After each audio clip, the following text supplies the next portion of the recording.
Here they come, ladies and gentlemen. The spear point of Montgomery's 8th Army. They need to push the Afrika Korps off this position, open the gates to Tunis, end the war in the desert if they possibly can. At the moment, they have the element of surprise. There's been a lull in the fighting. The Afrika Korps look fairly relaxed. They have no idea that the enemy is so close.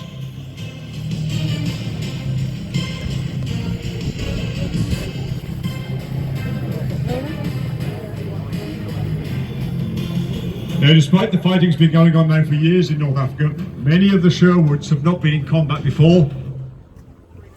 Their replacements have been brought in, but now's an opportunity to blood themselves against a determined and well dug in enemy. And they're taking up firing positions. And at the moment, the Afrika Korps are blissfully unaware that they're there.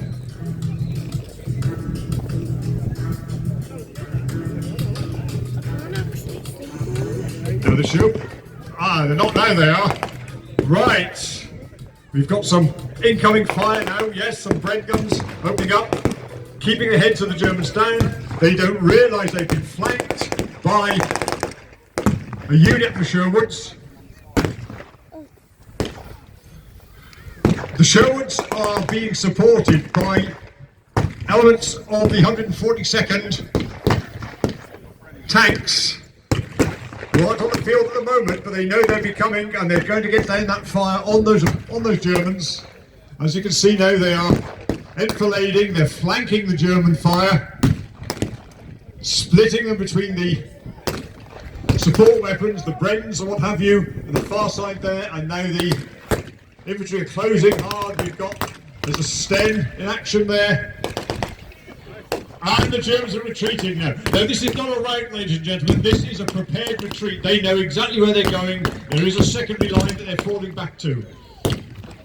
So it's now turning into a firefight between the Sherwoods and the DAK, the Deutsche Afrika Korps. Now the Afrika Korps know if they hold on, they have been promised reinforcements themselves. The Sherwoods are waiting for the heavy infantry tanks of 48th 4th Tank Regiment, 48 RTR, who haven't yet appeared on the battlefield. But the Germans know that Hitler has reinforced Tunis. He's sent in 504 Panzerabteilung, the 504th Heavy Tank Battalion. Mark 6 Panzers, the Tiger. Now, that's what they're waiting for. The Germans know if the Tigers can appear on the battlefield, that could simply swing. Right. Here's 142. It's a Stuart, a light tank, ubiquitously known to the 8th Army as the Honey, mounting 37mm gun, what had been the standard American anti-tank gun, the 37mm. Very fast, very reliable, very popular with its crew, but to be honest, already getting a little long in the tooth. It's not going to be capable of facing out to... we've got some artillery coming in. It's not going to be capable of facing up to some of the heavier or even the medium German tanks. So, as far as the Afrika Korps are concerned at the moment, that Stuart is a significant factor on the battlefield. They don't seem to have anything. I'm not seeing any anti-tank move to how to abandon their Pak 38, which has been taken over by... Hello! They have got anti-tank guns, Pak 36. In the distance there, ladies and gentlemen, it's hit. The Stuart knocked it out. Right. So that balance then has been redressed. The armour that's come in to support the Sherwoods has been engaged successfully by the Afrika Korps.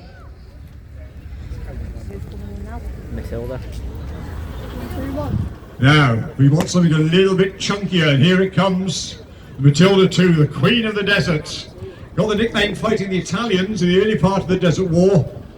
Heavily armoured, quite slow. It's an infantry tank. It's designed really to support infantry move forward at the pace of the infantry. Mounting what was then the standard British anti-tank gun, the 2-pounder which is a 40mm anti-tank gun. Now we know the Germans don't like these very much. David mentioned the fact that in the fighting in France, it was vehicles like this Matilda and the French Char which shook the Germans a little bit. They weren't able to penetrate its armour. Now the Matilda is again swinging the battle in favour of the Allies. That Pak 36, that 37mm anti-tank gun, the one that did for the Stuart, won't be able to stop the Matilda. So the Allies here, the Sherwoods are advancing. Germans haven't given up by any manner of means. They'll be falling back to yet another prepared position. This is going to take hard fighting. If the Sherwoods are going to open this door to Tunis, they're going to fight really hard. All the time they're thinking, okay, we need the heavies, where's 48 RTR? They should be here by now. And the Afrika Korps are thinking, okay, where is 504th? Where are the Mark 6 Panzers? Where are the Tigers? We've been promised Tigers. But at the moment the battle is swinging in favour of the Sherwoods. They're advancing towards the final positions here up on point 174. The Germans aren't going to give up in their fight, but there's some artillery coming in now. That's neutralised the Pak 36. Remember, this position is well within range of British naval guns from firing from the Mediterranean. So the Germans are at a disadvantage here at this point. Here we go, we're closing almost now to almost a bayonet range. But they're pinning the Germans down there. Hello, we've got one going in fast there, look. Oh, a bit too fast perhaps. There they go. Again, getting a flank on those Germans. The Americans had a saying, find them, flank them, find them, fix them, flank them and finish them. It's a fairly standard military tactic. The British here are trying to flank the Germans to force them out of those prepared positions, to use their firepower basically to clear this ridge. Has been so troublesome, cost so many Allied lives thus far, and at the moment the Sherwoods have got the upper hand.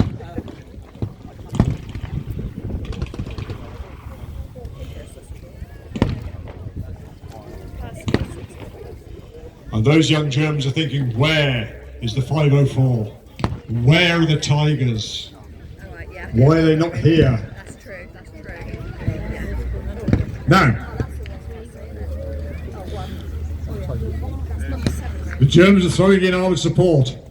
We've got a Panzer coming in here now. This is the Panzer Mark III. The closest thing the Germans have to a cruiser tank, 50mm cannon on there. It's a serious bit of kit. It was originally intended, as David said, to be the main gun tank, if you like, of the Wehrmacht. It's been replaced a little bit by the Mark IV, but here he comes in. He's a very, very capable bit of kit, and there are reinforcements. And I'm looking at, ladies and gentlemen, look at those helmets. Can you see those helmets? Those are Fallschirmjäger, paratroopers. Now haven't jumped out of an aircraft for a long time, not since they got badly cut up on Crete, but they are fierce fighters. They are going to reinforce the DAK, Deutsche Afrika Korps, and that Panzer III. Again, now the battlefield is swinging back in the opposite direction. The Sherwoods are being flanked themselves by the Fallschirmjäger. That Matilda, it's not really going to want to mix it with the Panzer III. It's moving away.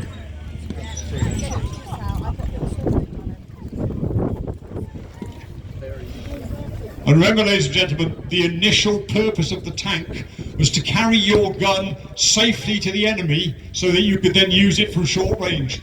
That was true in the First World War, it's true now. That Panzer III has got machine guns, 2 machine guns there.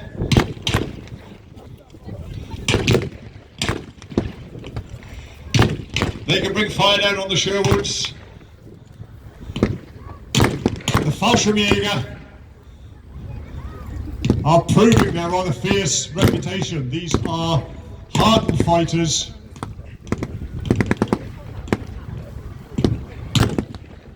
And again, it's become a firefight.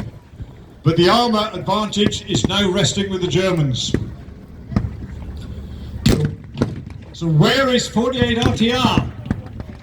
Come on, 48, we need you here, otherwise this battle is going to swing in the wrong direction.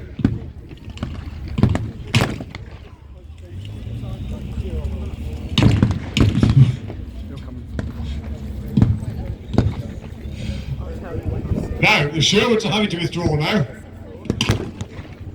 This battlefield is swinging backwards and forwards, backwards and forwards. It shows you how relatively little is required to tip that balance.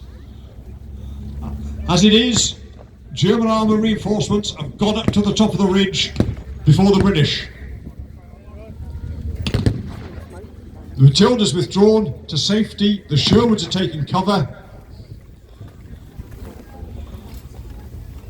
and the German paratroopers, the Fallschirmjäger, are pushing ahead their advantage. Everything is going to hinge now on what comes next. Who's going to get here first? The 504th Heavy Panzers with the Tigers, or is it going to be 48 RTR with their heavy infantry tanks?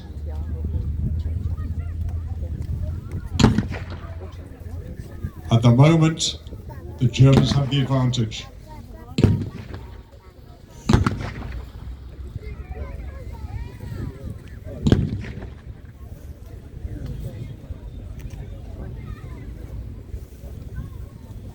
Rommel spent most of his time in the desert pleading for the kind of support that Hitler is now pouring into Tunis. He's aware, Hitler, that not only will there be a huge propaganda victory if the Allies occupy the whole of Africa, but also, of course, Allied bombers will be well within range of targets right the way throughout Italy, even down perhaps into the Romanian oil fields. So it's important, in his eyes at least now, that Tunis is held. And these Fallschirmjäger are determined to live up to that desire from the Führer. But at the moment, there's not easy calm on the battlefield.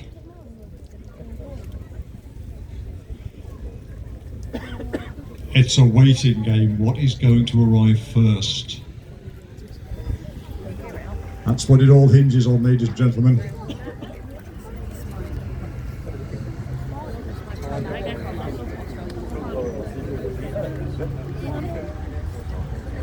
I can hear an engine. I can hear a Maybach engine, ladies and gentlemen. The 504th have arrived. 131.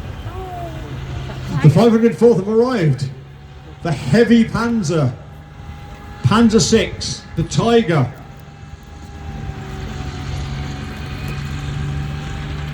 Arguably one of the first of Hitler's Wunderwaffen, wonder weapons. This was going to be one of the weapons that dominated the battlefield.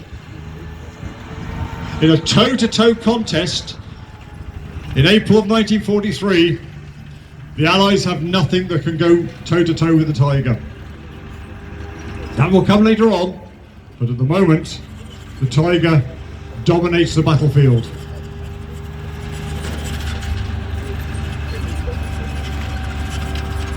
Now the Sherwoods, in the absence of viable armoured support, are going to have to try and do something to stop this beast.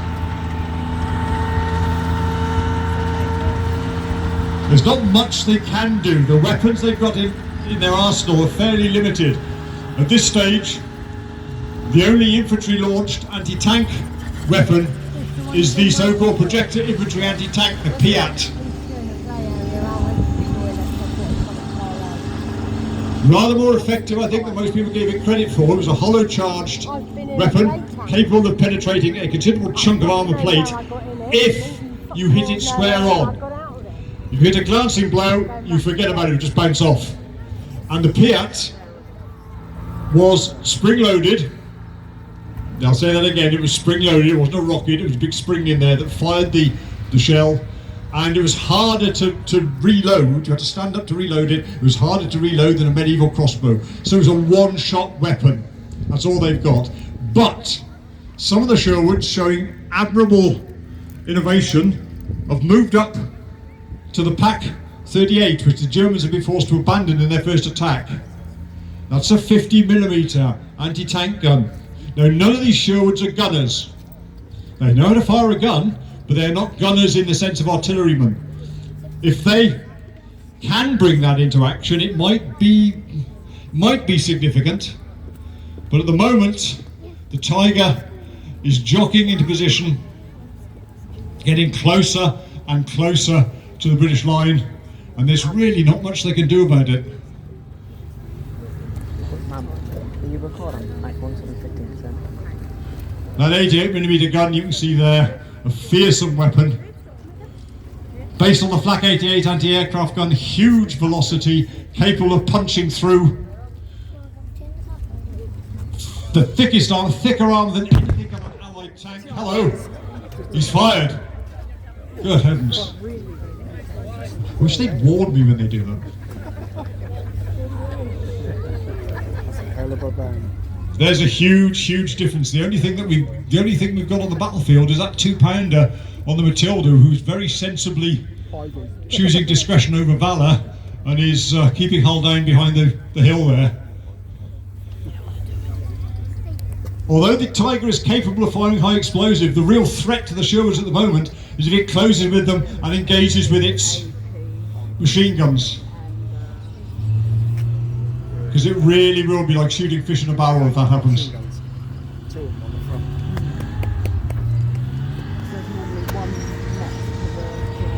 And there we are, ladies and gentlemen, you just listen to the sound of that Maybach. You get a very clear impression of just how powerful that machine is. Now, there's some artillery coming in. An attempt to try and break up the German attack.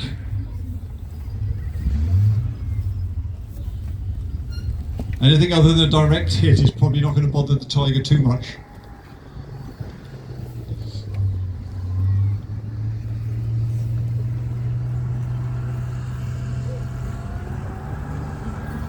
Now just imagine, ladies and gentlemen, you've probably heard fearsome stories about this Panzer VI. And here it is, there's one coming towards you now, creeping closer and closer and closer to the Sherwoods line. At its closest, the Tiger was 5 meters away from the Sherwoods front line. 5 meters. That is absolutely terrifying. Now it's taken up a position, got the high ground. It's going to be bringing its weapons to bear on the Sherwoods in a moment. And as I say, as things stand, there's not a great deal they can do about it.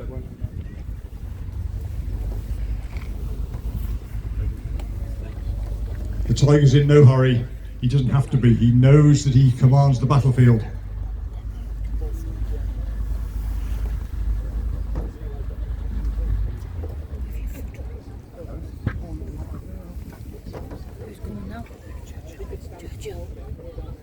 The tension is palpable now. What are the Sherwoods going to do? What can they do? That's what they can do, ladies and gentlemen. Sergeant John Oscroft has seized the Piat, that spring-loaded anti-tank projector, and he, with his number 2, is closing as close as he possibly can to the Tiger. Remember, he needs to get close. He needs to hit it at 90 degrees. Anything other than that is not good enough. It's going to bounce off. Come on, Sergeant. Keep your head down. They haven't seen you yet. If they have, they don't believe what they're seeing. Take it steady now. Take it steady. That's a very heavy... He's hit! No, it's bounced off. Sergeant, get out of there now, quickly. Come on, run guys, run!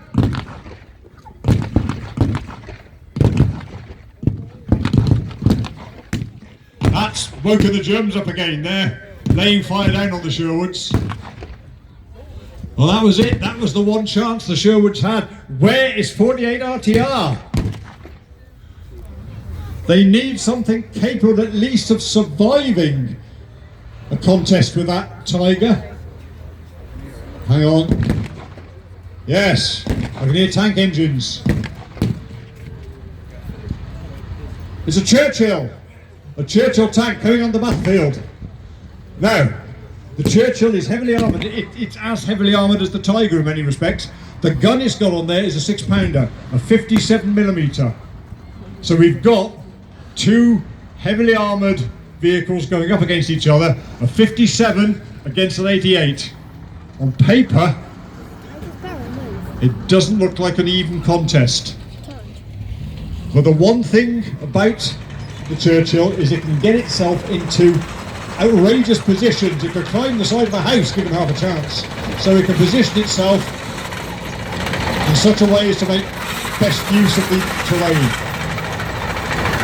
And here she comes.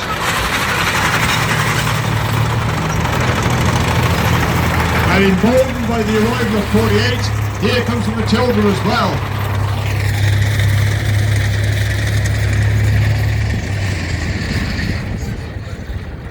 So elements of 48 and 142 advance into position. He's got it, the Panzer III's down. The Churchill's taken out the Panzer III. We're beginning to redress the balance again. Considerable firefight going on. You can see the British reinforcements joining the field. This is nip and tuck, ladies and gentlemen. The British are reinforcing, but the Germans have got their Tiger. Is that going to be decisive?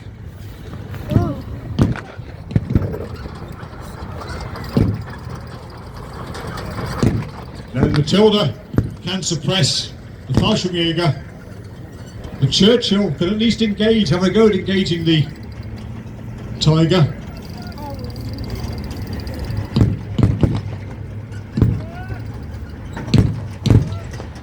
Now the Fallschirmjäger withdrawing to a prepared position again, keeping fire down on the advancing Brits.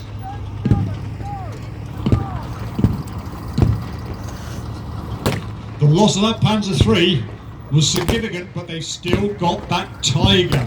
It's still there, that threat looming over the battlefield.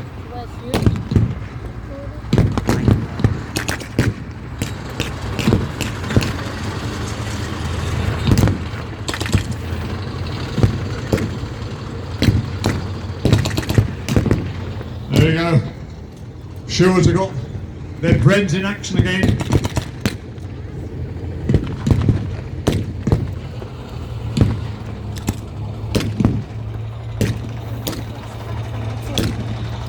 So much here is going to depend on...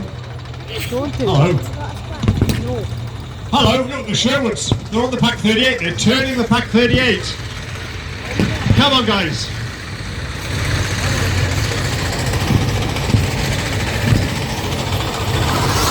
I know you're not gunners, but that Tiger's the size of a house. You're probably able to hit it. So close, you can't miss.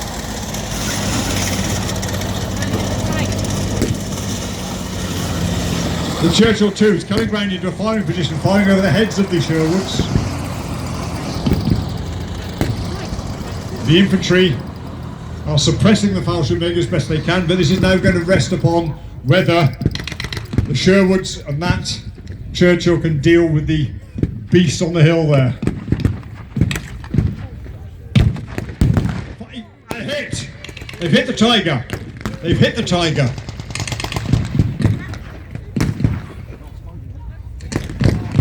And there's smoke. There's smoke coming from the Tiger, ladies and gentlemen. They've managed to penetrate it.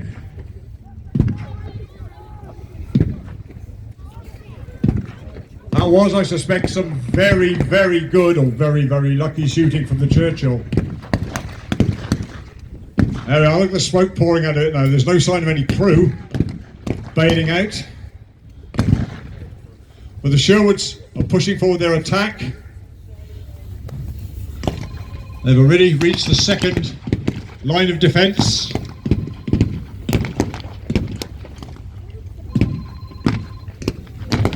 It won't be long now, ladies and gentlemen. There's no way the Germans can hold this position. The Allied armour holds the field, the shields are pushing home the attack. I've done my one and now the battle's going.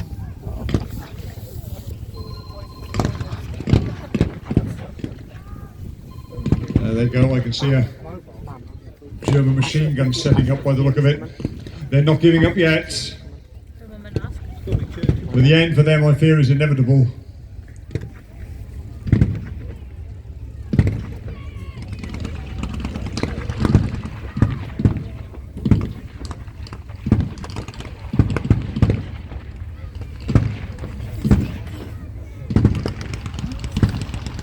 There they go, even the Fallschirmjäger withdrawing. They've decided that they don't want to be killed in a battle, a losing battle, the last battle on the African continent.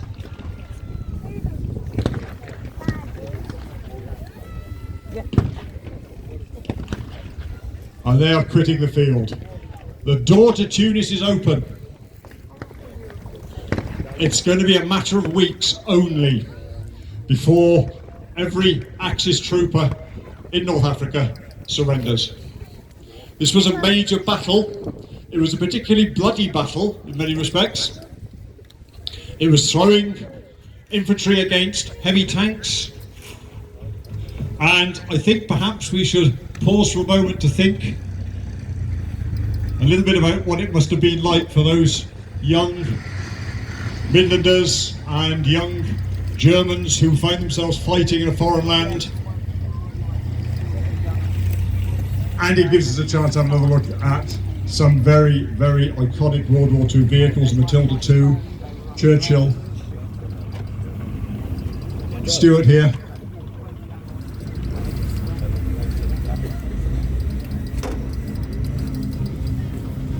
And the Panzer III, the mainstay of the Afrika Korps. And did you see there's more tanks coming around this? I'm sure, like me, you would like to thank the reenactors of History in the Making and their guiding light. Hamish MacLeod, let's have a round of applause for History in the Making.